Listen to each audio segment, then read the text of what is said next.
Success demands 8 things. Number 1, hard work. Don't believe in luck. Believe in hard work. Number 2, patience. If you are losing the patience, then you are losing the battle. Number 3, sacrifice. If you don't sacrifice for what you want, then what you want becomes the sacrifice. Number 4, consistency.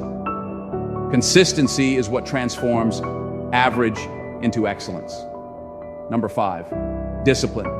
Motivation gets you going, but discipline keeps you growing. Number 6, self-confidence. Confidence is not like they will like me. Confidence is I'll be fine if they don't like me. Number 7, positive attitude. A positive attitude won't solve all your problems, but it will annoy enough people to make it worth the effort. Focus on your goals, not on your obstacles. When you concentrate on what truly matters, the rest becomes irrelevant, allowing you to move forward with clarity and determination.